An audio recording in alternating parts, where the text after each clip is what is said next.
Hi YouTube, this is Amanda with Amanda Finds Freedom, and today we have the wonderful Jack with us. Hey guys.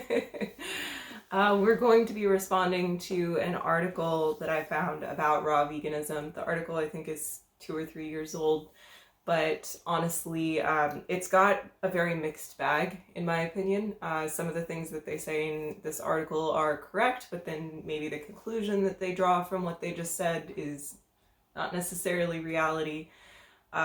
Or vice versa. They have some incorrect statements in here as well. So we're just going to go through and respond to that. I think there's a lot of content on the internet about raw veganism, a lot of myths, a lot of people who take it too far. They become purists about it. Right. Or people who just assume that it must be horrible for you, that you'll lose weight, that you can't get any calories on a raw vegan diet. Clearly they've never had like a mango or something. But so yeah, that's what we're going to be talking about today. If you'd like to subscribe to the channel and click the bell icon down below, that will notify you of new videos that are coming out. Cool. So I'm going to go through and read little pieces. They've got kind of like 5 main reasons why you shouldn't be raw vegan. Is there the whole premise of this article, and it's on a website called Live Science. I'll link it in the description below so you guys can go look at it. First of all, I thought it was interesting that I mean they're already, as it is, treating raw veganism like it's a purist 100% or nothing kind of a thing. And if any of you have read Becoming Raw, do you remember the author of She's Got Becoming Vegan and Becoming Raw? My favorite resource, Brenda Davis. Brenda Davis, there we go, yeah. She's wonderful, and if any of you have read Becoming Raw, like one of the first things that she explains in that book is that, like, by definition, I guess, if you want to get technical, she's like, if you're like 70% raw, you're still considered a raw vegan. Like, she says right away that this is not something you have to do 100% to reap the benefits. And let me just throw in there for clarification about her is, like, seriously, I've been doing this over 8 years now, and that's like on my channel, that's all I talk about is Brenda Davis above any of the other people. Those 2 books that Amanda just mentioned, Becoming Vegan and Becoming Raw, if you only had 2 books on this whole subject, those are the 2 books. Yeah, if I had to pick her and Dr. Greger, How Not to Die and How Not to Diet. Man, those are right there. They're right there. Yeah. Like, I'm not really sure which one I like better. Yeah. And they're the kinds of books that have so much information in them that, like, you really have to go back and reference it or reread it to remember everything, because it's like reading a college textbook. Like, it's so well researched. So yeah, both of those I highly recommend checking out those authors if you guys haven't read any of their stuff before. Also, I know Greger has his on audiobooks, I think. Right. Is that the one? Oh no, we were talking about biology, I believe. They might be on audiobook, I'm not sure. And you can pretty much, if you will search Brenda Davis on YouTube, there, like, I think it's one, like maybe there's 2 of them that are put up by a number of different people, but there's a couple of different talks that she gives that's over an hour. I know there's one talk out there that covers a lot of becoming vegan, that like really covers it almost point by point, kind of like Dr. Greger. Dr. Greger's got a couple of videos like that too that are like the whole if you watch the whole video, it's a lot of how not to die. Yeah, because I know, I mean, people like taking information in differently. I really like having like a book in my hands, or like reading and writing work well for me, but other people are more audio learners, or feel like they want to listen to it while they're driving or working out, watching a YouTube video. Well, also too, not everybody's going to buy the books. I'd like to at least mention to them that it's out there, but no, get the book. Yeah. I mean, both of Brenda Davis's are on my iPad, on my Kindle. Nice. And I'm going to add Dr. Greger as well. Nice. Yeah, they're both really great. So right away, that's something that I disagree with in this article. And I mean, knowing you, I know already that you disagree with that one, because that's just BS. But anyways, they have that premise that it's like an all or nothing kind of a thing. So that right away is not really serving you. They do sort of recognize that they say both veganism and vegetarianism can have some health benefits. So that's kind of nice. I'm glad that they said that. So that's sort of the premise. The next thing they go on to say also is that raw veganism is a plant-based diet. First of all, veganism is a lifestyle, but I'm not going to get nitpicky about that one. That involves no cooking. And then they say that it specifically the temperature limit for this no cooking. And again, I don't care about this one, but they make the temperature limit at 104 degrees. Have you ever heard that one before? I always thought it was like 115, 118, something yeah. like that. Yeah. 115 and 118. Like, I don't know where they got that information from, but no, I don't like either. the stickler, like purist raw vegans that I know would never have said 104 that I know of. It seemed arbitrary and misinformed to me. But so then they go in to say their first misconception: cooking destroys nutrients. Do you think that cooking destroys nutrients? I think probably to an extent cooking destroys nutrients in some food, but as I've found, actually it is we're able to get more benefits out of certain foods that are actually cooked. Mm-hmm. So yeah. I mean, it's kind of like I say, it's like that. I think the whole enzyme and it destroying energy has kind of been exaggerated a little bit. Yeah, I mean, for the most part, I do believe that it is about the living food, the food that still is energetically connected. But no, I don't think it. I think that's realistic to look at it that narrowly. Yeah, I think that again, that's my main issue with this article, is that they make these sort of blanket statements. So it's a myth that they're claiming, like that they're busting in the article, that cooking destroys nutrients, but cooking does destroy nutrients. Yes, it does. It doesn't destroy all nutrients. Right. It doesn't treat all nutrients equally. Depending on the food, there are like anti-nutrients that it might destroy, which they actually list as a totally separate. So like two of their points are kind of like the same point, but whatever. See, like once again, I kind of take that as an all or nothing type statement right here. So for the most part, yes, I do agree that it does destroy a lot of the nutrients that we get, but like I think it's misleading. It doesn't leave any wiggle room for us to use our intelligence about this, and it's just like following the strict code. Yeah. Oh, if it's not 104, I mean, you have to use a little intelligence with this stuff.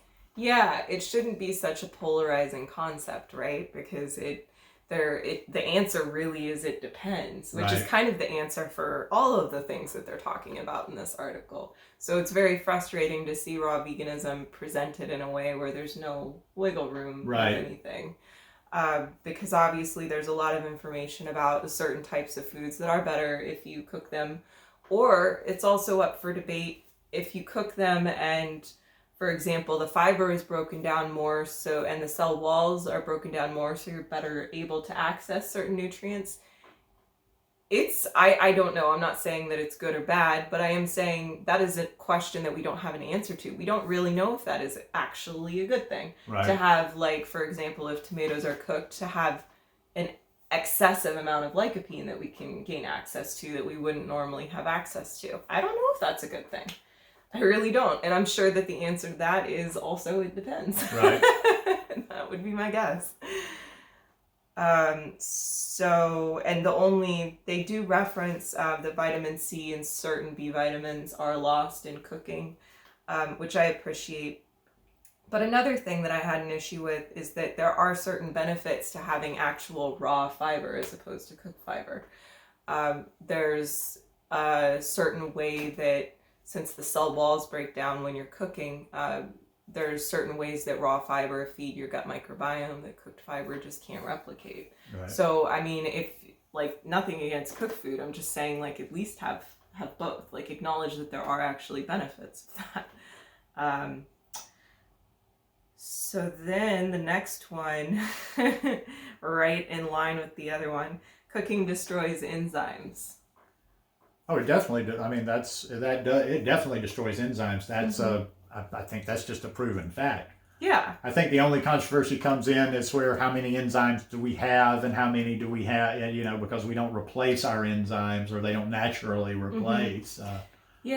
Once again, I think it's like they love to write articles like that just to kind of make blanket statements like that, and it's like, Yeah. Yeah. I mean, what do you think about that one? Well, luckily they do acknowledge in the article right away. They say this one is absolutely true, but then they also say, but it doesn't matter. And that's A, blanket statement, and B, I can cite very specifically an example of where it does matter. We were just talking about this. Bromelain in pineapple is really incredibly beneficial for IBDs and bringing down that specific type of inflammation in your digestive tract. If you cooked pineapple, which, I mean, I guess some people do. Some people grill pineapple. Oh, yeah. I've grilled pineapple for sure, yeah. If you cook pineapple, then you don't have the bromelain in there anymore, and it's not going to do anything for your flare-up if that's an issue that you're having. Like, it's just, you can't just say it doesn't matter. Right. I'm not saying that it always matters, but I'm not saying that it never matters. It's just kind of a blanket statement. Yep. Yeah. See what the next one was. And I feel like they're just super cliche so far, was also my thing. Like, it just seemed like this is something anyone could have rattled off in this article. Raw foods are detoxifying. God, how's that? That makes no sense to me. Dietary detoxification is an alternative. Oh no! Wait! I'm sorry. My brain. I'm having a brain malfunction. Yeah. These are myths that they're busting. Oh yeah. In the article. Yeah. Definitely, that's a myth. Yeah. Well, I think that, I mean, for me, that one, again, to me, it depends. They're saying that it is an alternative medicine concept with little scientific credibility. That's totally true. They are, but, okay, what they're doing there is they're playing to the exaggeration again, and I've done that too. Like, I don't have any time for the people that are constantly, it's always detox. Yeah. Because it's a fact. Your body's detoxing. I don't care what you're eating right now, your body's detoxing. If your body's not detoxing, you're dead.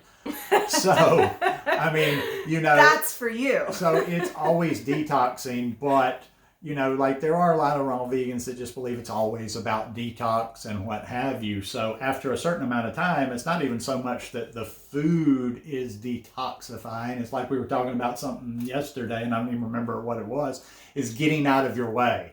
It's not that the food is so detoxifying, it's the lack of what you're putting into your body. Now, don't get me wrong, there are some specific foods that are detoxifying for certain things, but basically, yeah, that one's just another one that's not an all or nothing. Exactly, and I totally know what you mean. Like, if you bump your elbow and somebody goes, get your kidneys filtering. Like, yeah. Come on, guys. Those two things are not related. But that's not, like, we're two raw vegans sitting here saying that that's silly. Like, that's not what all raw vegans think. Yeah. The fact that they seem to think that that's what raw vegans think is a little frustrating. And I can think of, like, I know me personally, if I have something with, like, a lot of lemon or a lot of ginger, like, I'll create, like, more phlegm than normal. And there's, like, to me, that seems like it should be a signal of detox. I'm definitely not really, like, not an advocate of the detox talk, because when I was going through all of my acne stuff a few years ago, everyone was like, oh, it's detox. And I was like, no, it's definitely not. Yeah. And it wasn't something that got detoxed out of me at that time. But once again, and you have to explain this stuff very specifically sometimes, because there are detox symptoms, when you change the way you eat. So I'm not saying there's not any detox symptoms, that there's no such thing. I just think, like I said, what we're both saying, highly over exaggerated. Yeah. But yeah, of course, like whether the food actually causes it or if it's getting out of the way. Yeah. This is an extremely detoxifying lifestyle. Let's put it like that. The lifestyle's detoxifying, whether it's what you're adding or what you're taking away. Well, yeah, exactly. Because if your body's always detoxing, which it is, and certain organs are always doing certain things, it at least just supports your body to continue doing what it's supposed to do in a more optimal kind of way, is kind of how I might describe that. So, like, maybe it's not the thing that's detoxing you, but it's kind of in support of whatever you're trying to achieve there. And again, you can't detox everything. It's not, there are some things that are not going to go away. Okay, so every time the screen goes blank, it just starts at the beginning Starts of the at the article top. again. So the detox one was the last one that we had, and then this one again. I feel like this is just like the title of their article already said this. So misconception number 4, raw veganism is healthful. They're like myth busting this idea that raw veganism is healthful. And I do think that it's fair for me to read what exactly they describe on this. Healthfulness when eating a raw vegan diet is a challenge. It's not inherent. What do you think of that? I might have to agree with that it is a challenge, because you do have to put a little effort into this and make sure you're eating the correct foods. I mean, like I say, you don't have to go hunting around like, okay, I have to have a little bit of this, but you do need a variety. So I would say I have to kind of agree with that to a certain extent, but it's kind of the way it's worded. I don't agree with the blanket. Yeah, I don't think that it's any more of a challenge than it is on literally any other diet. Because I feel like whatever diet you're eating, there's some research or some basic understanding of nutrition that you should know. That said, it is also not inherent. But again, I don't think health is inherent on literally any diet. I think that all of that takes some effort, right? No matter what your choices are. And then the things that they cite specifically, and again, this is for raw veganism, they cite things like B12 and vitamin D, selenium, zinc, iron, and DHA, EPA, omega-3 fatty acids. Those are applicable to veganism as a whole. Right. So to cite them for raw veganism like it's only an issue with raw food is kind of, again, I think misleading. And vitamin B12 is something, and D, actually, vitamin D, most people need to supplement with at this point. Oh, absolutely. In fact, I've been seeing numbers of news sources during this past 6 months with COVID talking about so many people, and these aren't vegans, that are coming in are deficient in vitamin D. So lots of people are deficient in vitamin D, regardless of your diet. And the same thing for B12. Yes, I mean, exactly. It's not exclusive. Everybody thinks we're going to die the minute we go vegan, but there's so many people that eat meat and eat animal products that are also deficient in B12. Exactly. So that just like furthered my frustration with the article, was that the things that they specifically cited weren't necessarily, they were kind of misleading. Again, like it's not purely a raw issue. Is this a vegan site? No, this is Live Science. Okay, so they're sort of friendly to this kind of stuff. They're not totally anti-vegan. They're probably just, right. They started the article with a nod, essentially, to vegetarianism and veganism as being fairly healthy to begin with. So they were their point was sort of like, oh, going raw isn't going to make you any healthier than regular vegan. And it does reference a number of doctors. It has quotes from a number of doctors that I really like. And obviously I don't agree 100% with anyone on everything. I think it goes back to that critical thinking. You don't have to follow anyone 100%. You really shouldn't. And I respect these doctors. And they all get along. It's funny because of the people that you just mentioned.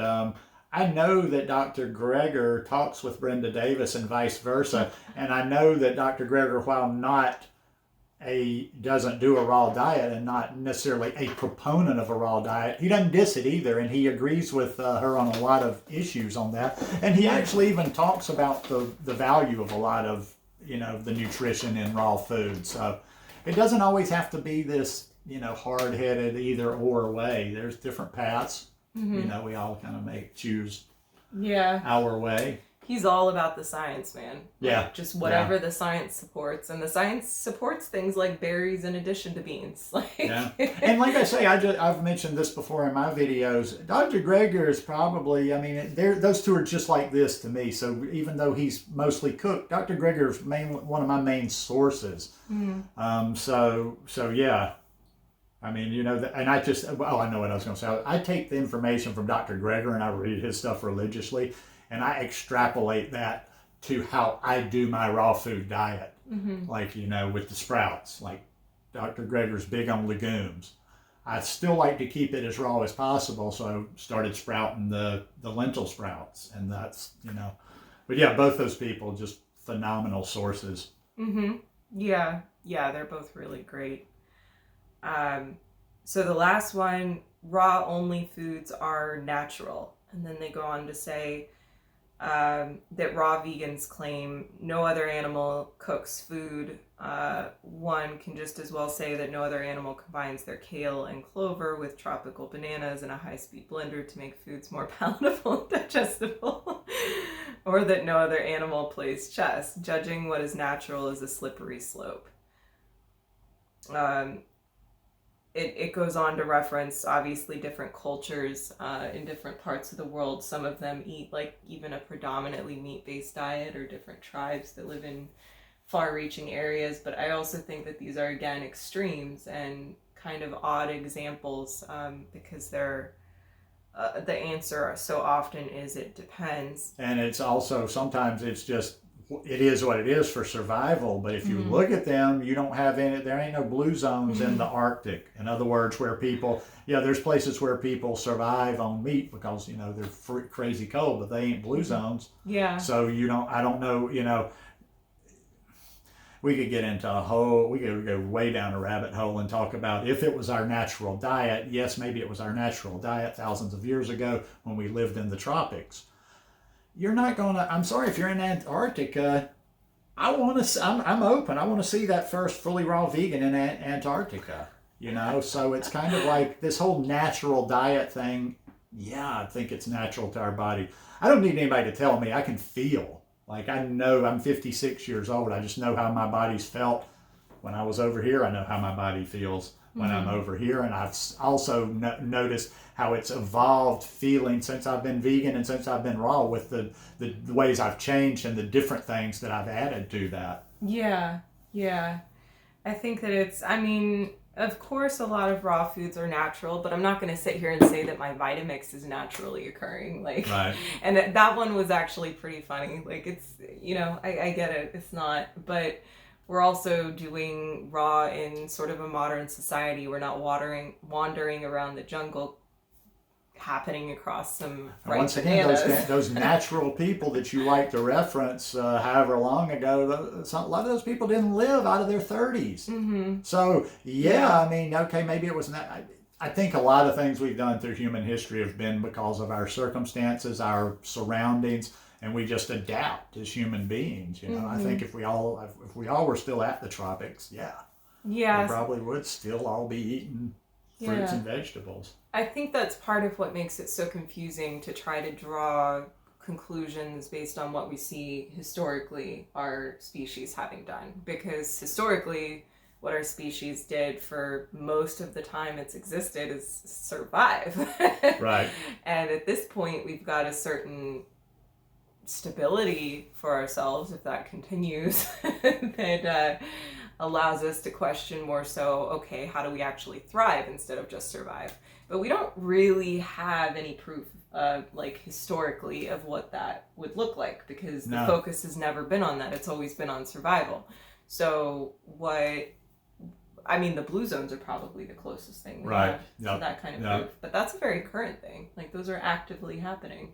Right. So that's those are just my opinions on all of that. I should mention, though, just so you don't think I'm like, okay, they did some obvious things, but I actually like that site. I've been to that site for other articles, so I'm not dissing the site whatsoever. No. There's some great information on there. No. And a lot of times, actually, the headlines there, they draw you in, but they actually did say a lot of things in the article that I agree with and that are fairly responsible. But once again, I think probably, I'll try to get into the mind of somebody else writing an article, but I think a lot of times people just want to make sure people don't go too far, and they give them these warnings because you see a lot of crazy out there here in the raw world, and I do. I see a lot of irresponsible people out there spouting a lot of irresponsible stuff, and I think sometimes people like to grab, that aren't raw, like to grab hold of that craziness. So I think it's valuable to discuss these things and not have set. Don't get mad because I say something different from you. I won't get mad because you say something different from me. We learn by going through things like this. Yeah, I completely agree. And I don't totally disagree with the article. It's not like I have no real complaints with the article. It's just that whoever wrote it, I do feel like kind of tried to angle things a certain way, but honestly, more than anything else, it probably comes from misunderstanding. Because when you do look at raw veganism on the surface and you're not a part of it, like what do you see the most of? All of the like dogmatic, like raw is law kind of thinking. Cleansing, fasting, detoxing. What I call woo-woo words, the words you're not going to find in the books and what have you. Yeah, and that's also, I feel like if you look at social media and you look for raw vegans, the biggest accounts are the ones who are kind of like purists about it. Otherwise it's sort of, maybe it's because the message is watered down or something by being a little bit more of a critical thinker about it. But yeah, I like that website. I don't have any like major issues with the article. I just felt like somebody needed to have gone through it because it had just certain ways of describing things that I think that's how you would describe it if you just didn't know any better. So there's a lot of assumptions involved in that. True. Yeah. And there have been points in my experience too where I've thought that more like I needed to be more of a purist. Like it took experience and time and trial and error, my own experiments, for me to come to the conclusion that this isn't an all or nothing thing. Right. So to be totally fair to the author, there's probably no way they could have known that without having done it themselves. Exactly, yeah. So that's the video for today. Thank you guys so much for joining us. I'm looking forward to having Jack on my channel some more. And please, in the comments below, if there's anything you agree or disagree with, I'd love to hear about it. Let us know if you have any questions. And we'll see you next time. Bye. Thanks, guys.